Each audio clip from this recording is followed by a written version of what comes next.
Hey everybody! So, episode 8 of Teen Wolf Season 4 aired this week, and it's by far one of the best episodes this season. The episode starts off with a pretty cool scene. It was a cute scene.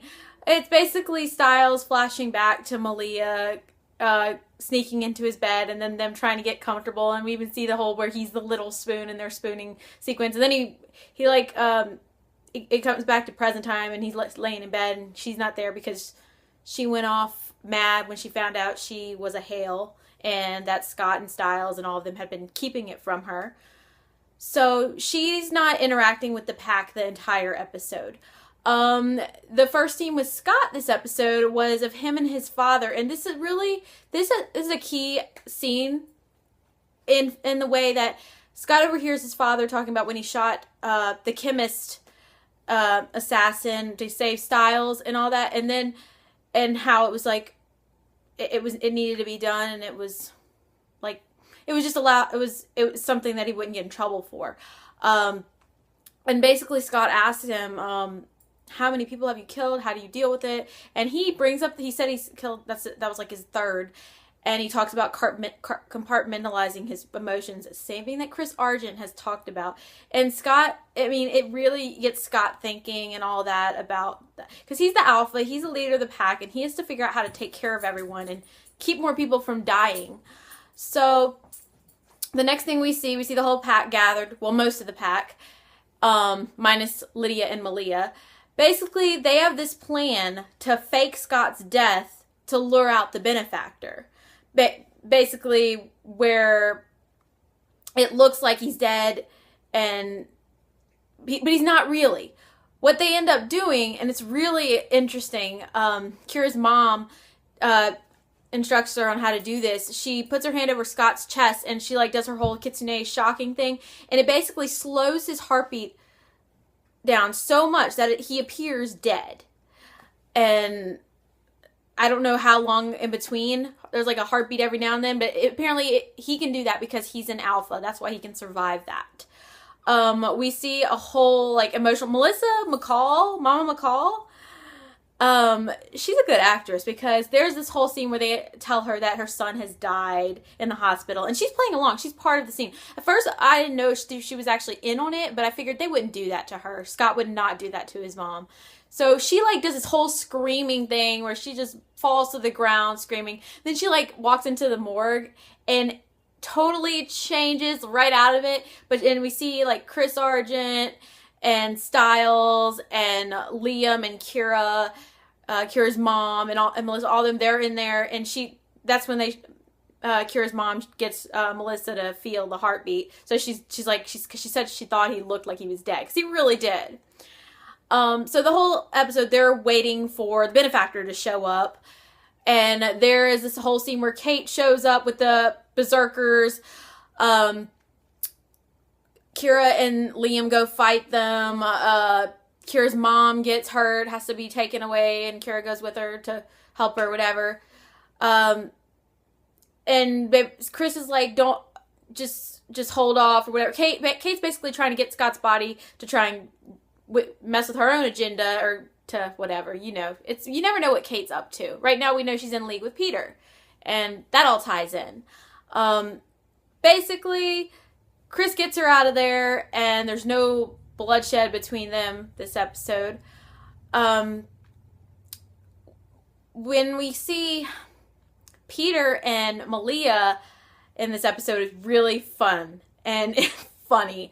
They play off each other really well. We see Malia go to the Hale vault, and she finds the adoption papers, and Peter's you can't leave with that, and then she's and he's proving his strength and all this stuff because she thought he was weak, and he's I never said you couldn't read it. So she opens it up, and there's her mother's name and all is missing from it. There's blood on it and all this. And basically Peter tells her that the only thing he knows about her mom is that she was referred to as the Desert Wolf. Coyote, where Coyote, y'all know. And he is getting into her head. He's offering to help her. But I don't think, even though she's Peter's daughter, I don't think they're it's gonna be an easy relationship between them. I think he's always gonna want something in return. I don't know if he can ever be generous. I don't know. Who knows? I would like to see a different side to Peter, actually. It would be really interesting if he became a true father and, like, acted like a father and, like, cared. I mean, I think on some level Peter cares, but he's just so consumed with himself. Another thing that ties in with all of this is we see Kate come to him at the end of the episode, and she, like, tells him Scott's not really dead. He's not really dead. And Peter's like, thank God. Because Peter has his own agenda, and he wants to do something else with Scott. It's not going to be anything good, but there's that right there. Derek and Brayden hook up. Yes. Hopefully, this relationship does not end bloody and just sadly for Derek, but knowing Derek's past and all his former relationships, I don't know. But they are really cute together. She asks to see his true eyes because he's not healing and all that, and she's trying to figure out what's going on with him, and he turns his face to her and shows him his human eyes, and she doesn't seem like she fully knows what's going on. So, she piles out all these guns and stuff, and she starts teaching him how to, like, shoot, how to, like, fight with guns and all this stuff, since he's not really a werewolf much anymore. And it's just really interesting seeing that, and I really like them together. There's a whole part where they, like, Derek's trying to pull the gun on her and all this stuff, and he starts cheating, she starts cheating, and then the whole make-out session and everything goes down, and it's just really interesting. Lydia's, I know she didn't really have many scenes this episode, but the scenes she had were amazing. She is at the lake house. Her mom finds her. Apparently Lydia's been going there, like, every weekend. Lydia questions her mom about her grandmother and what the picture with Meredith, what that was about. And she finds out her grandmother was put into Eichen House for a while. So somehow I guess she met Meredith or something. But what's really interesting is when Lydia's mom gives her grandmother's ashes, and she said that her grandmother's dying wish or whatever was that Lydia spread the ashes out on her 18th birthday over the lake. And basically what I've got from this, and I think a lot of people have assumed this, is that 18, maybe if she hadn't been bitten by Peter, maybe when she turned 18 she would have become a banshee anyway. I don't know, but that's a popular theory. We see there's a note from her mom, from her grandmother, that is given to Lydia, and she reads it, but it's not a note really. It's just it's code.